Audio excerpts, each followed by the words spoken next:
Hello dear friends, I hope आप सभी अच्छे होंगे। So you are all welcome to another video lecture on the smart classes. आज जो हमने टॉपिक लिया है वो है previous year question based on Indian polity UPSC 2025।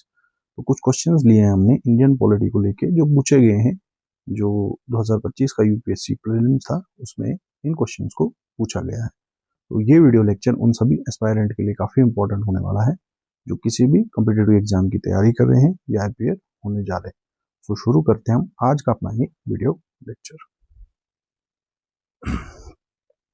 तो यहाँ पे कुछ स्टेटमेंट्स दिए गए हैं, तो सबसे पहले हम इन स्टेटमेंट्स को पढ़ेंगे, उसके बाद आप इसमें से सही ऑप्शंस को टिक करेंगे। तो कुछ स्टेटमेंट क्या है, with reference to Indian polity consider the following statement. तो यहाँ पे इंडियन पॉलिटी को लेके कुछ स्टेटमेंट्स जो है वो दिए गए हैं। पहला है, the governor of a state is not answerable to any court for the exercise and performance of the power and duties of his और हर ऑफिस। जो भी किसी स्टेट का कोई गवर्नर होता है तो वो किसी भी कोर्ट में आंसरेबल नहीं होता है जब तक वो गवर्नर रहता है, यानी जब तक वो उस चेयर पे बैठे होते हैं तो वो कोई भी अगर काम करते हैं उसके लिए वो आंसरेबल नहीं होते हैं किसी भी कोर्ट में। पहला ये स्टेटमेंट दिया गया। अगला है, no criminal proceeding shall be instituted or continued against the governor during his or her term of office।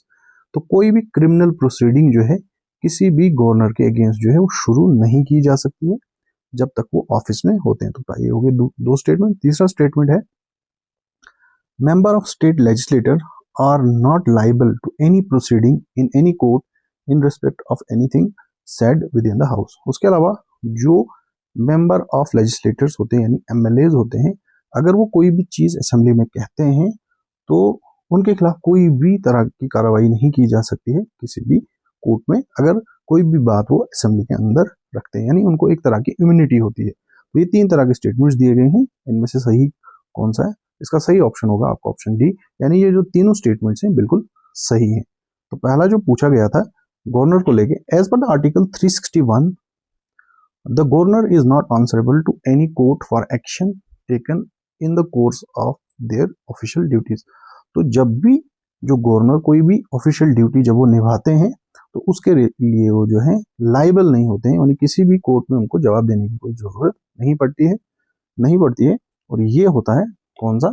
Article 361 के तहत, यानी खास तरह के पावर्स जो है वो दिए जाते हैं जो मिलते हैं उनको कॉन्स्टिट्यूशन के द्वारा। अगला स्टेटमेंट था 361(2) state that no criminal proceeding can be initiated और continued against a governor during his term. उसके अलावा गवर्नर जब तक वो अपने ऑफिस में होते हैं तब तक उनके अगेंस्ट कोई भी क्रिमिनल प्रोसीडिंग जो है नहीं की जा सकती है। ठीक है, यानी कोई भी क्रिमिनल प्रोसीडिंग जो है वो उनके अगेंस्ट शुरू नहीं की जा सकती या उसको कंटिन्यू नहीं किया जा सकता। तो ये दोनों स्टेटमेंट सही है। और तीसरा जो है, article 194(2) grant immunity to state legislator for anything said और any vote given within the house और इट्स कमिटीज। इसी तरीके से जो एमएलएज होते हैं, ठीक है, वो कोई भी चीज अगर कहते हैं स्टेट लेजिस्लेटर के अंदर कहते हैं वो इम्यून होते हैं, यानी उन पर कोई कार्रवाई नहीं की जा सकती है या कहीं पे भी किसी भी कमेटी में कोई भी वोट दे सकते हैं। ओके, तो ये पहला क्वेश्चन था। अगला क्वेश्चन देखते हैं, नेक्स्ट स्लाइड। चलिए अगला क्वेश्चन है यहाँ पे, consider the following subject under the constitution of India. तो यहाँ पे कुछ सब्जेक्ट्स की बात की गई है और जिनका जिक्र होता है हमारे कॉन्स्टिट्यूशन में। तो क्या क्या है? पहला है list 1 union list 7th schedule में आता है। दूसरा है extent of executive power of the state, यहाँ पे स्टेट की कितनी पावर होनी चाहिए उसके बारे में बात हो रही है। और तीसरा है condition of the governors office, और जो गवर्नर का ऑफिस होता है उसकी कंडीशंस के बारे में लिखा गया है। कंडीशंस मतलब it's power and other things. तो यहाँ पे क्वेश्चन क्या है? क्वेश्चन पूछा गया है फॉर कॉन्स्टिट्यूशनल अमेंडमेंट, अगर कोई कॉन्स्टिट्यूशनल अमेंडमेंट लाना हो with respect to the above, अगर इन तीनों जो चीजें जो है हाईलाइट की हैं इनको लेके अगर कोई भी कॉन्स्टिट्यूशनल अमेंडमेंट लाना होगा, for a constitutional amendment with respect to which of the above ratification by legislator of not less than one half of the state is required before presenting the bill to president of India for assent। देखिए कोई भी bill जो होती है वो मान के चले पहले लोकसभा से पास हुई फिर राज्यसभा से पास हुई, या पहले राज्यसभा से पास हुई फिर लोकसभा से पास होती है, उसके बाद जाती है वो प्रेसिडेंट ऑफ इंडिया के पास, और फिर जो प्रेसिडेंट ऑफ इंडिया होते हैं उस बिल पे साइन कर देते हैं, वो कानून बन जाता है। अब यहाँ पे एक पूछा गया है, जो ये 3 स्टेटमेंट्स दिए गए हैं, जो यहाँ पे 3 स्टेटमेंट्स पूछे गए हैं, इनमें से तो पहले तो बिल लोकसभा से पास होगी, फिर राज्यसभा से पास होगी, उसके बाद जो हाफ ऑफ द स्टेट है, मतलब जितनी स्टेट्स इंडिया में है, जितने स्टेट लेजिस्लेटर्स हैं, कम से कम आधा 1/2 यानी हाफ ऑफ द जो स्टेट लेजिस्लेटर है, उनको भी वो बिल पास करना पड़ेगा। तो कौन से ऐसे सब्जेक्ट हैं जिनके लिए ये करना जरूरी है? तो इसका सही ऑप्शन होगा आपका option A, that is 1 and 2। So 1 क्या है? Any change in union list alter the distribution of legislative power and require ratification by at least half of the state. देखिए, अगर 7th शेड्यूल जो कॉन्स्टिट्यूशन का दिया गया है, जिसमें क्या है, जो पावर जो है वो सेंट्रल गवर्नमेंट और स्टेट गवर्नमेंट के बीच में जो है वो डिस्ट्रीब्यूट की गई है कॉन्स्टिट्यूशन के द्वारा, अगर उसमें कोई बदलाव करना होगा तो उस बिल को लेके अगर ऐसा कोई अमेंडमेंट लाते हैं कॉन्स्टिट्यूशन में, तो कम से कम जो आधी स्टेट्स हैं इंडिया की, उनको उस बिल को पास करना पड़ेगा, तब तक ये कानून पास नहीं हो सकता। अगला किसके लिए जरूरी है? अगला जो है वो है change affecting the extent of state executive power also need ratification by not less than half of the state. इसके अलावा अगर लेजिस्लेटर्स जो होता है, अगर यहाँ पे क्या है, अगर executive power of the state यानी स्टेट की पावर में अगर कोई भी बदलाव लाना हो, तो उसके लिए भी जरूरी है कम से कम आधी स्टेट्स जो इंडिया में है उस कानून, उस अमेंडमेंट को पास करे। और तीसरा, जहां तक गवर्नर की बात है, condition of the governor office can be amended by parliament alone and do not require ratification of the state. और इसमें जो है जहां तक गवर्नर की ऑफिस की बात है, इसमें ये जरूरी नहीं है कि स्टेट्स लेजिस्लेटर ऐसे अमेंडमेंट को पास करे। तो स्टेटमेंट 1 और स्टेटमेंट 2 जो है वो सही है। अगला क्वेश्चन, यहाँ पे फिर से कुछ स्टेटमेंट्स दिए गए हैं। Consider the following statement. The constitution of India explicitly mention that in certain sphere the governor of state act in his और हर ओन डिस्क्रिप्शन। तो कॉन्स्टिट्यूशन ऑफ इंडिया जो है बिल्कुल साफ तरह से लिखता है, मतलब एक तरह की पावर दी जाती है गवर्नर को कि वो अपनी डिस्क्रिप्शन का यूज कर सकता है। पहला स्टेटमेंट ऐसा है। दूसरा है, the president of India can of his और her own reserve a bill pass by state legislator for his और her consideration without it being forwarded by governor of state concerned. Which of the statement is correct? दूसरा दिया गया है president of India को लेके, यानी president of India अपने हिसाब से कोई भी बिल या कोई भी कानून अगर स्टेट लेजिस्लेटर पास करती है, तो उसमें जो है उस बिल को जो है प्रेसिडेंट ऑफ इंडिया जो है वो रिजर्व कर सकता है, यानी उस पर कार्रवाई कर सकता है। तो इसमें से सही ऑप्शन क्या है? तो इसका सही ऑप्शन होगा आपका ऑप्शन ए। तो गवर्नर के पास क्या होती है? गवर्नर के पास जो डिस्क्रिशनरी पावर होती है वो काफी ज्यादा रहती है। तो governor can act in discretion in certain cases. तो गवर्नर के पास क्या होता है? उसके पास पावर होती है, डिस्क्रिशनरी पावर होती है कि कभी कभी गवर्नर खुद से भी जो है एक्ट कर सकते हैं, जैसे reserving A bill for president under article 200। तो एक आर्टिकल आता है इंडियन कॉन्स्टिट्यूशन में, आर्टिकल 200 के तहत गवर्नर जो है किसी भी बिल को रिजर्व कर सकता है। मतलब कोई भी स्टेट लेजिस्लेटर अगर कोई कानून पास करती है, तो गवर्नर उस बिल को रिजर्व कर सकता है अंडर आर्टिकल 200 के तहत, उसको रिजर्व कर सकता है, उस पर साइन नहीं करेगा और रिजर्व कर देता है उसको, किसके लिए? प्रेसिडेंट ऑफ इंडिया के लिए। Or appointing a chief minister in hung assembly. कभी कभी क्या होता है कि हंग असेंबली हो जाती है, कि मेजॉरिटी नहीं होती किसी पॉलिटिकल पार्टी के पास, तो गवर्नर कभी कभी अपनी डिस्क्रिप्शन का यूज करके किसी को भी चीफ मिनिस्टर अपॉइंट कर सकता है, लेकिन for certain period of time जो भी अपॉइंट होते हैं उसके बाद उनको फ्लोर ऑफ द हाउस पे अपनी मेजॉरिटी को साबित करना होता है। Article 162 make governor description final इन सच मैटर। तो जो आर्टिकल 163 है, तो इसमें जो गवर्नर की डिस्क्रिप्शन होती है वो फाइनल मानी जाती है। उसके अलावा जहां तक प्रेसिडेंट की बात है, the president can not suo motu reserve A state bill. तो प्रेसिडेंट के जो है वो खुद से जो है कार्रवाई नहीं कर सकता। सुओ मोटो मीन्स कि खुद से मतलब कोई इनिशिएटिव लेना, तो प्रेसिडेंट ऐसा नहीं कर सकता है। Reserve state bill only the governor can do under the article 200। तो सिर्फ ये जो पावर है रिजर्व करने की, ये किसके पास होती है? गवर्नर के पास होती है। अगला question, consider the following provision of the constitution of India. यहाँ पे कुछ प्रोविजंस की बात की गई है कॉन्स्टिट्यूशन ऑफ इंडिया में। तो जो यहाँ पे तो पहला जो है वो लिखा गया है, separation of judiciary from executive in the public service of the state. ये है directive principle of state policies में, ठीक है। दूसरा है valuing and preserving of rich heritage of our composite culture, fundamental duties की बात करता है। Prohibition of employment of children below age of 14 years in factories, ये बात करता है फंडामेंटल राइट्स की। तो ये जो तीनों स्टेटमेंट है बिल्कुल सही स्टेटमेंट है, इसका ऑप्शन होगा आपका ऑप्शन सी, ये सभी जो है सही है। डायरेक्टिव प्रिंसिपल यानी आर्टिकल 50 जो है ये क्या करता है कि यहाँ पे जुडिशरी को सेपरेट करता है एग्जीक्यूटिव से, ठीक है। यानी जुडिशरी का अपना एक काम होगा और एग्जीक्यूटिव जो है अपने हिसाब से काम करेगी। तो ये आर्टिकल 50 आता है कॉन्स्टिट्यूशन में, directive principle of state policy में। उसके अलावा जहां तक बात है यहाँ पे state that citizen must value and preserve rich heritage of composite culture, तो ये आती है बात फंडामेंटल ड्यूटीज की, आर्टिकल 51 AF के तहत ये फंडामेंटल ड्यूटीज की बात होती है, उसमें आता है। और prohibition of employment of children below the age of 14, ये आता है हमारा फंडामेंटल राइट। तो ये तीनों जो स्टेटमेंट्स दिए गए हैं बिल्कुल सही दिए। आगे चलते हैं हम अगले क्वेश्चन पे। तो यहाँ पे क्या है, with reference to Indian polity consider the following statement, यहाँ पे कुछ स्टेटमेंट्स दिए गए हैं, इनको हमने ध्यान से पढ़ना है, सही आंसर को आपने गेस करना है।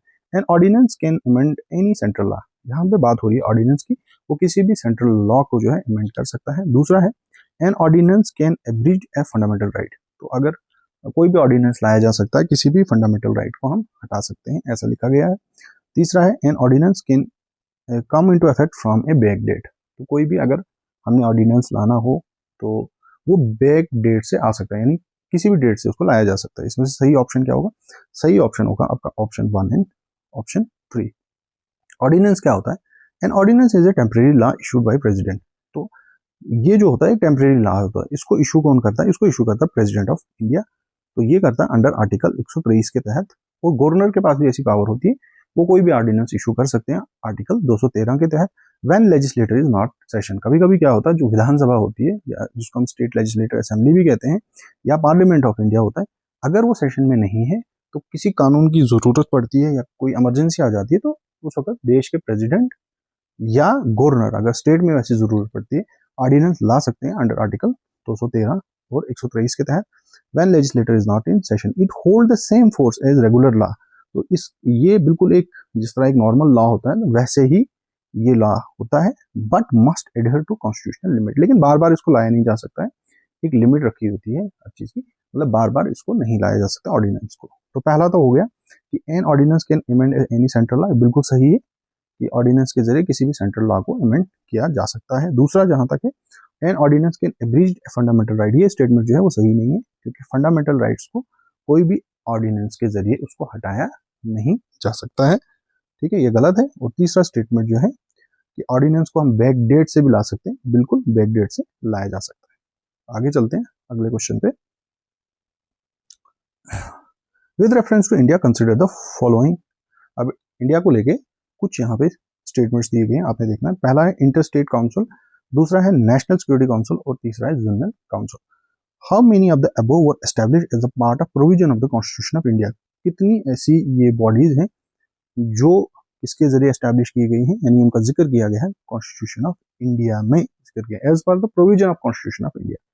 तो इसमें से सही ऑप्शन होगा आपका ऑप्शन ए, पहला ही है, बाकी जो दो हैं वो नहीं है। तो इंटर स्टेट काउंसिल को एस्टैब्लिश किया गया है अंडर आर्टिकल 263 के तहत, यानी इसका जिक्र किया गया है 263 जो आर्टिकल है इंडियन कॉन्स्टिट्यूशन का, तो इसमें इंटर स्टेट काउंसिल का जो है वो जो है जिक्र किया गया है कि वो कैसे बनाई जाएगी, उसके क्या टर्म्स और कंडीशंस होंगे वगैरह वगैरह। दूसरा जहां तक नेशनल सिक्योरिटी काउंसिल का है, फॉर्म इन 1998, इसको 1998 में बनाया गया by an executive order not mention in the constitution, तो इसको एग्जीक्यूटिव ऑर्डर के तहत बनाया गया था, कॉन्स्टिट्यूशन में इसका कोई जिक्र नहीं है। और तीसरा है zonal council establish under the state reorganization act, तो ये जो जोनल काउंसिल्स हैं इनको बनाया गया था स्टेट रीऑर्गेनाइजेशन एक्ट के तहत, कब 1956 में, as statutory but not constitutional body, यानी ये क्या है, ये एक स्टैट्यूटरी बॉडीज है ना कि कॉन्स्टिट्यूशनल बॉडीज है। ओके, आगे चलते हैं। तो कॉन्स्टिट्यूशनल बॉडीज वो बॉडीज होती हैं जिनका जिक्र डायरेक्ट हमारे कॉन्स्टिट्यूशन में होता है, स्टैट्यूटरी बॉडीज होती हैं जो बनाई जाती हैं by the law of the parliament. आगे चलते हैं। With reference to constitution of India, if an area in a state is declared as scheduled area under the 5th schedule, अगर कोई भी एरिया को डिक्लेयर किया जाए शेड्यूल्ड एरिया 5वें शेड्यूल के तहत, तब क्या होता है, the state government lose it executive power in such area and local body assume total administration. जो स्टेट गवर्नमेंट होती है उसके पास कोई पावर नहीं रहती है, जो लोकल बॉडी होती है उसके पास सारी पावर आती है। पहला स्टेटमेंट ये है। अगला स्टेटमेंट है, the union government can take over the total administration of such area under the certain circumstances on the recommendation of governor. जो गवर्नमेंट ऑफ इंडिया होती है, यूनियन गवर्नमेंट जिसको कहते हैं, तो वो वहां की टोटल एडमिनिस्ट्रेशन अपने हाथों में ले लेती है। तो ऐसा होता है अगर किसी भी एरिया को 5th शेड्यूल के तहत लिया जाए। तो ये दो स्टेटमेंट्स दिए गए हैं, इनमें से सही कौन सा है? सही ऑप्शन है आपका ऑप्शन डी। इनमें से दोनों स्टेटमेंट जो है वो गलत है, पहला और दूसरा बिल्कुल गलत है। The state government does not lose its executive power, तो there is no provision for a local body to take the full administration. यानी जो स्टेट गवर्नमेंट है वो अपनी पावर कभी उनकी खत्म नहीं होती है। ऐसा नहीं होता कि किसी भी एरिया को अगर 5th शेड्यूल में डाला जाए तो स्टेट गवर्नमेंट की पावर खत्म होगी, वो बिल्कुल गलत है। और दूसरा स्टेटमेंट जो है, जहां तक यूनियन गवर्नमेंट जो है वो टोटल एडमिनिस्ट्रेशन ले अपने पास, वो स्टेटमेंट भी सही नहीं है। यानी दोनों स्टेटमेंट यहाँ पे गलत दिए गए हैं। अगला question, consider the following statement with regard to pardoning power of the president of India. यहाँ पे बात है पार्डनिंग पावर की। तो पार्डन कौन कर सकता है? गवर्नर ऑफ स्टेट के पास भी पावर होती है और प्रेसिडेंट के पास भी होती है। तो प्रेसिडेंट के पास जो पार्डनिंग पावर है उसको लेकर कुछ स्टेटमेंट्स दिए गए हैं। पहला स्टेटमेंट है, the exercise of this power by president can be subject to limited judicial review. तो जो भी प्रेसिडेंट ऑफ इंडिया अगर किसी शख्स को पार्डन करता है तो वहां पे जुडिशियल रिव्यू हो सकता है उस चीज का, यानी सुप्रीम कोर्ट जो है वो जुडिशियल रिव्यू कर सकती है उस चीज पे कि कहीं कोई मालाफाइड इंटेंशन तो नहीं है। लेकिन ये जो जुडिशियल रिव्यू होगा लिमिटेड होगा। पहला स्टेटमेंट ये है। दूसरा है, the president can exercise this power without the advice of council of minister. तो यहाँ पे जो प्रेसिडेंट मतलब एक्सरसाइज करता है पार्डनिंग पावर अपना, तो वो काउंसिल ऑफ मिनिस्टर के बगैर कर सकता है। काउंसिल ऑफ मिनिस्टर का मतलब यहाँ पे कैबिनेट का होता है, यानी जिसकी सरकार होती है। जैसे गवर्नमेंट, जिसकी सेंट्रल गवर्नमेंट में पावर होगी, और वो जो गवर्नमेंट होती है, actually government means cabinet government, जो जिसको हेड करते हैं देश के प्रधानमंत्री। तो यहाँ पे स्टेटमेंट दिया गया था, president can exercise this power without the advice of council of minister, कि प्रेसिडेंट पावर का इस्तेमाल कर सकते हैं, यहाँ पे काउंसिल ऑफ मिनिस्टर को पूछने की जरूरत नहीं है। इनमें से सही कौन सा स्टेटमेंट है? पहला स्टेटमेंट सही है, ठीक है, कि जो प्रेसिडेंट की पार्डनिंग पावर है उस पर जुडिशियल रिव्यू हो सकता है, यानी सब्जेक्ट टू जुडिशियल रिव्यू है, चाहे वो लिमिटेड है। और दूसरा बिल्कुल जो स्टेटमेंट है वो गलत है। स्टेटमेंट सेकंड क्या है? The statement second is incorrect, president can not act independently, the power must be exercise on the aid and advice of council of minister. यानी जो प्रेसिडेंट है वो खुद से एक्ट नहीं कर सकते, सो मोटो नहीं ले सकते। हाँ, यहाँ पे जो एडवाइस होती है काउंसिल ऑफ मिनिस्टर की under article 74 of the constitution, वो जो है कंसिडर करनी पड़ती है प्रेसिडेंट ऑफ इंडिया को। ठीक है, आगे चलते हैं। अगला question, consider the following statement. यहाँ पे कुछ स्टेटमेंट है, उनको आपने कंसिडर करना है। Panchayat at intermediate level exist in all state. जो पंचायत होते हैं इंटरमीडिएट लेवल पे हर स्टेट्स में होते हैं, यानी एक आपका जैसे ग्राम पंचायत हो गया, फिर इंटरमीडिएट लेवल पे भी होता है और डिस्ट्रिक्ट लेवल पे, यानी 3 टियर होते हैं इसमें। तो ये कह रहे हैं कि panchayat at intermediate level exist in all state. पहला स्टेटमेंट ये है, to be eligible to be member of panchayat the intermediate level the person should attain the tier. दूसरा स्टेटमेंट ये दिया गया। तीसरा, the chief minister of state constitution commission to review the financial position of panchayat at intermediate level and to make recommendation regarding the distribution of net proceed of tax duties liable by the state between the state and panchayats at intermediate level। तो यहाँ पे 3 statements दिए गए हैं पंचायत राज को लेके। इनमें से कौन सा सही है? तीनों स्टेटमेंट जो हैं वो गलत है।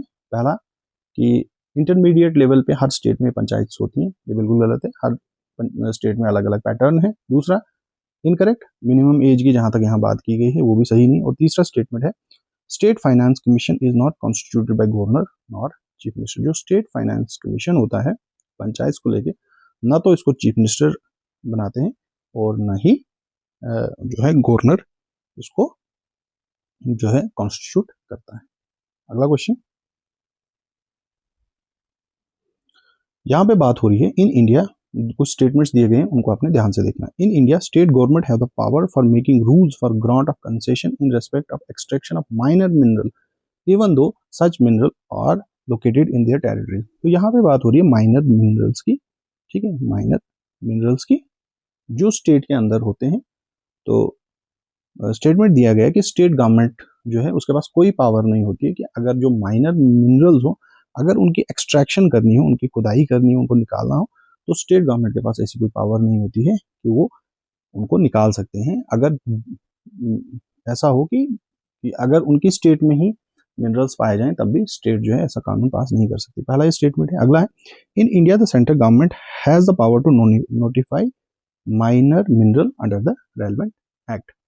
तो इंडिया में क्या होता है कि जो सेंट्रल गवर्नमेंट होती है या जिसको हम यूनियन गवर्नमेंट भी कहते हैं, उसके पास पावर होती है कि माइनर मिनरल्स को लेके वो नोटिफाई कर सकती है। ठीक है, तो दो स्टेटमेंट दिए गए, तो इनमें से कौन सा सही है? तो इसमें से सही ऑप्शन होगा आपका ऑप्शन डी। स्टेटमेंट 1 जो है वो करेक्ट नहीं है और स्टेटमेंट 2 जो है वो बिल्कुल सही है। जहां तक बात है रेगुलेशन ऑफ माइनर मिनरल की, जहां तक बात है, इज मेनली स्टेट सब्जेक्ट। तो ये जो होता है वो स्टेट सब्जेक्ट होता है। ठीक है, और स्टेट गवर्नमेंट जो है उसके पास पूरी अथॉरिटी होती है कि वो इसके रिगार्डिंग जो है वो रूल बना सकता है। और दूसरी जहां तक स्टेटमेंट है, तो central government notified which mineral are classified as minor mineral. तो सेंट्रल गवर्नमेंट जो है वो नोटिफाई करते हैं कि कौन से मिनरल जो हैं वो माइनर मिनरल की कैटेगरी में आते हैं। तो जो पहला स्टेटमेंट है वो सही नहीं है और दूसरा स्टेटमेंट जो है वो बिल्कुल सही है। आगे चलते हैं। यहां पे क्वेश्चन पूछा गया है, on the dissolution of the House of People, the Speaker shall not vacate his or her office until immediately before the first meeting of the House of People after dissolution। यानी जब भी जो house of the people होता है, लोकसभा, उसको dissolve किया जाता है, तो स्पीकर जो है अपनी सीट को तब तक नहीं वो मतलब वैकेट करते हैं जब तक ना नया मतलब जब तक ना नया हाउस बनेगा और नया स्पीकर आता है। पहला स्टेटमेंट ये है। दूसरा, according to provision of the Constitution of India, a member of House of the People on being elected as Speaker shall resign from his or her political party। तो जब भी कोई शख्स जो है मेंबर ऑफ पार्लियामेंट जो है वो स्पीकर अपॉइंट किया जाता है, तो उसको अपनी जो पार्टी है उससे रिजाइन देना पड़ता है, ऐसा कॉन्स्टिट्यूशन में लिखा गया है। तीसरा statement, the speaker of house may be removed from his और her office by resolution of house of the people passed by majority of all of the member of the house, provided that no resolution shall be moved unless at least 14 days notice have been given of the intention to move the resolution।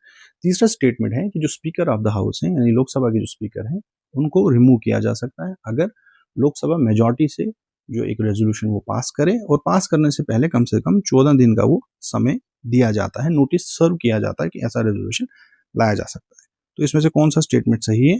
इसमें सही option होगा आपका option C, that is statement 1, और statement 3 जो है इसमें सही है। पहला स्टेटमेंट है दिए गए हैं, उनमें से कौन से स्टेटमेंट सही है? तो पहला स्टेटमेंट सही है, the speaker of Lok Sabha continue in office even after dissolution until just before the new house meet and insuring continuity. यानी जो लोकसभा के स्पीकर होते हैं, जब लोकसभा को भंग किया जाता है यानी डिसॉल्व किया जाता है, क्योंकि 5 साल के अंदर इलेक्शन करवाने होते हैं, तो टर्म लोकसभा की ज़्यादा से ज़्यादा 5 साल होती है। ठीक है, तो जो स्पीकर होते हैं वो रिजाइन नहीं करते हैं जब तक इलेक्शन हो जाते हैं, फिर नए सब मेंबर चुन के आते हैं और उसके बाद जो है वो वेकेट अपनी सीट करते हैं। ये स्टेटमेंट बिल्कुल सही है। और दूसरा स्टेटमेंट जहां तक पूछा गया है, the speaker of Lok Sabha political party there is only a convention for impartiality. जहां तक बात है कि स्पीकर को रिजाइन करना पड़ता है अपनी पॉलिटिकल पार्टी से, बिल्कुल वो एक कन्वेंशन है, ना कि ऐसी चीज जो है कॉन्स्टिट्यूशन ऑफ इंडिया में लिखी गई है। सिर्फ एक कन्वेंशन के तहत जो है, ताकि इम्पार्शलिटी बने रहे उस चीज को लेके है, बाकी कॉन्स्टिट्यूशन में ऐसी बात नहीं लिखी गई है। और तीसरा जो है स्टेटमेंट बिल्कुल सही है, the speaker can be removed by majority resolution with at least 14 days prior notice. यानी स्पीकर को, लोकसभा के जो स्पीकर है उनको हटाया जा सकता है, लेकिन कम से कम उनको कितने दिन का नोटिस देना पड़ता है? 14 दिन का नोटिस पहले सर्व करना पड़ता है अंडर आर्टिकल 94 के तहत। अगला क्वेश्चन है, if any question arise as to whether a member of house of people has become subject to disqualification under 10th schedule, the president's decision in accordance with the opinion of the council of minister shall be final. यहाँ पे बात हो रही है disqualification की। अगर किसी भी मेंबर ऑफ पार्लियामेंट को डिस्क्वालीफाई करना हो अंडर शेड्यूल 10 जो कॉन्स्टिट्यूशन का है, जिसके तहत जो है कोई भी मेंबर ऑफ पार्लियामेंट जो डिस्क्वालीफाई हो सकता है, तो स्टेटमेंट लिखा गया है कि प्रेसिडेंट का जो डिसीजन होता है डिस्क्वालिफिकेशन को लेके वो फाइनल होता है, और जिसमें एडवाइस दी जाती है, ओपिनियन दिया जाता है किसका, काउंसिल ऑफ मिनिस्टर का, और वो एडवाइस फाइनल होती है। दूसरा को स्टेटमेंट दिया गया है, there is no mention of word political party in the constitution of the India. तो जो इंडियन कॉन्स्टिट्यूशन है उसमें जो वर्ड है पॉलिटिकल पार्टी, इसका कहीं पे भी जिक्र नहीं किया गया है। तो ये दो स्टेटमेंट्स दिए गए हैं, इनमें से सही कौन सा है? ये दोनों स्टेटमेंट्स जो हैं वो गलत है, इनमें से कोई भी स्टेटमेंट सही नहीं है। क्यों? The decision on the disqualification under 10th schedule is made by speaker और चेयरमैन। जो 10th शेड्यूल है कॉन्स्टिट्यूशन का, जो डील करता है डिस्क्वालिफिकेशन के तहत, जिसमें डिसीजन लोकसभा का जो स्पीकर होता है उसका फाइनल होता है या चेयरमैन का। यानी अब एमपी का देखना है कि वो लोकसभा से है या राज्यसभा से। अगर मेंबर ऑफ पार्लियामेंट जिसकी बात डिस्क्वालिफिकेशन के लिए कंसिडर की जा रही है, अगर वो लोकसभा के मेंबर हैं, तो उस वक्त स्पीकर का जो फैसला होगा वो आखिरी होता है, और इसी तरीके से राज्यसभा में जो चेयरमैन होते हैं उनका फैसला आखिरी होता है, नॉट द प्रेसिडेंट और the union council of minister. यहाँ पे प्रेसिडेंट की बात नहीं होती है, उनका इससे कोई ये लेना देना नहीं होता है। ठीक है, अगला स्टेटमेंट है, the word political party is explicitly mentioned in the 10th schedule of the constitution. जो ये पॉलिटिकल पार्टी वर्ड है, ये जो 10वां शेड्यूल है कॉन्स्टिट्यूशन का, इसमें इसको साफ तौर पे लिखा गया है। आगे चलते हम नेक्स्ट स्लाइड पे। यहाँ पे बात है लोकपाल की। Consider the following statement about Lokpal. The power of Lokpal applies to public servant of India but not to Indian public servant posted outside India. जहां तक लोकपाल की बात है, लोकपाल की पावर किस पे लगती है? उन पब्लिक सर्वेंट पे लगती है जो इंडिया में होते हैं, न कि उन पब्लिक सर्वेंट पे जो भारत से मतलब विदेशों में काम करते हैं।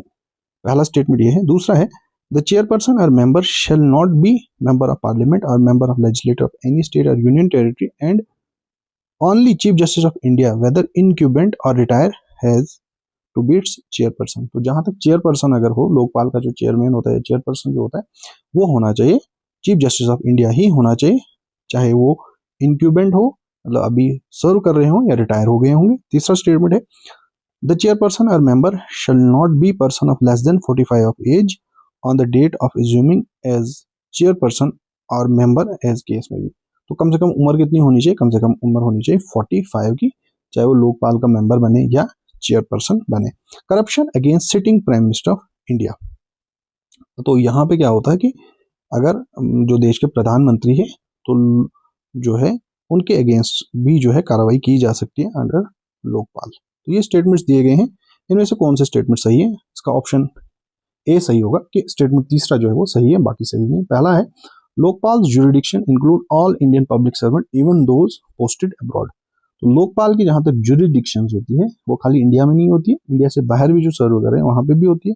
दूसरा statement, chairperson need not to be only chief justice of India, former जजेस and person with 25 year expertise can be appointed. तो चेयरपर्सन की जहां तक बात है, ये जरूरी नहीं है कि वो चीफ जस्टिस ऑफ इंडिया ही हो, फॉर्मर जजेस भी हो सकते हैं, कोई भी जज हो सकता है, या कोई भी एमिनेंट पर्सन जिसको 25 साल से ज्यादा का एक्सपीरियंस हो एडमिनिस्ट्रेशन को लेके। तीसरा होता है, मिनिमम एज कितनी होनी चाहिए? कम से कम 45 होनी चाहिए मेंबर, चाहे अपॉइंट होते हैं लोकपाल के या चेयरपर्सन। ये स्टेटमेंट सही है। और Lokpal can inquire against the sitting prime minister. तो लोकपाल जो है प्रधानमंत्री के अगेंस्ट भी इंक्वायरी कर सकते हैं, इनिशिएट कर सकते हैं, but with safeguard and restriction in sensitive areas. लेकिन जहां तक प्रधानमंत्री की बात है, तो बहुत सारे ऐसे सेंसिटिव एरियाज होते हैं, सेंसिटिव चीजें होती हैं, उन चीजों का ध्यान रखा जाएगा। ओके, आगे चलते हैं। With reference to government of India consider the following information. यहाँ पे गवर्नमेंट ऑफ इंडिया की बात की है, कुछ ऑफिस की बात की है, उनको लेके क्वेश्चन पूछा गया। पहला है directorate of enforcement. Some of its function, enforcement of fugitive economic of offender act 2018। ठीक है, इसके तहत कार्रवाई होती है। और ये किसके अंडर काम करते हैं? Internal security division 1, ministry of home affairs. यानी जो डायरेक्टरेट ऑफ इन्फोर्समेंट है वो मिनिस्ट्री ऑफ होम अफेयर्स के अंडर काम करते हैं। पहला, directorate of revenue intelligence enforce the provision of custom act. तो ये इन्फोर्स करते हैं कौन से प्रोविजन? जो कस्टम एक्ट 1962 के हैं। Department of revenue, ministry of finance. तो ये किसके अंडर काम करते हैं? मिनिस्ट्री ऑफ फाइनेंस के अंडर काम करते हैं। और directorate general of system and data management carrying out big data analytics to assist tax officer for better policy and nabbing tax evaders. तो टैक्स में भी जो भी चोरियां करते हैं या टैक्स एवेडिंग करते हैं, तो इन चीजों के लिए बनाया है directorate general of system and data management. ये आता है department of revenue, ministry of finance. तो इनमें से कौन सा सही है? सही ऑप्शन इसका बी है, तो इसमें सही है। तो पहला जहां तक बात है, directorate of enforcement does not implement fugitive economic offender act. पहला तो ये जो बात हो रही है यहाँ पे फ्यूजिटिव इकोनॉमिक ऑफेंडर एक्ट 2018 की, तो इसको ये इम्प्लीमेंट नहीं करता है, but it function under department of revenue, ministry of finance. तो ये होम मिनिस्ट्री के अंडर नहीं आता है, ठीक है। तो ये काम करता है किसके? ये करता है फाइनेंस मिनिस्ट्री के अंडर जो है काम करता है। कौन? Director of enforcement. और बाकी जो दो ऑप्शंस हैं हमारे, डायरेक्टर ऑफ रेवेन्यू इंटेलिजेंस, ठीक है, तो ये काम करते हैं मिनिस्ट्री ऑफ रेवेन्यू यानी मिनिस्ट्री ऑफ फाइनेंस के तहत, और दूसरे जो है directorate general of system and data management, ये भी department of revenue, ministry of finance के अंडर काम करते हैं। अगला क्वेश्चन चलते हैं। देखिए ये आखिरी क्वेश्चन था। तो ये जो है PYQs हैं, पूछे गए हैं प्रीलिम्स 2025 में। इन क्वेश्चंस को पूछा गया है, इंडियन पॉलिटी में इनको पूछा गया है। बहुत ही तगड़े क्वेश्चन हैं। यहाँ का जो मतलब अगर एक क्वेश्चन को हम देखें, कम से कम 3 स्टेटमेंट्स दिए गए हैं, तो एक क्वेश्चन ऑलमोस्ट आपके जो है 4 क्वेश्चंस के बराबर होता है। तो आई होप कि ये जो है वीडियो लेक्चर आप सभी के लिए बहुत ही फायदेमंद होगा। तो इससे आपको एक अंदाज़ा लगेगा कि किस तरह का कंपटीशन है, किस तरह के कॉम्पिटिटिव एग्जाम में क्वेश्चंस पूछे जाते हैं, और ये काफ़ी हेल्पफुल रहेंगे आपके। आप किसी भी लेवल का एग्जाम दे रहे हो, तो हम यहाँ पे जो डिस्कशन हमने की वो की है UPSC लेवल की। तो इसके अलावा जो है आप अगर कोई भी एग्जाम देते हो तो डेफिनेटली ये आपको काफ़ी हेल्प करेंगे। तो मिलेंगे आपके साथ अगली बार, और हम इसमें इंडियन पॉलिटी को लेके हमने जितने भी क्वेश्चन UPSC में पूछे गए हैं, प्रीलिम्स में जो पूछे गए हैं या JKS में पूछे गए हैं, इन सबको हम जो है डिस्कस करते रहेंगे। मिलेंगे आपके साथ अगली बार एक नए वीडियो लेक्चर में। तब तक के लिए थैंक्स फॉर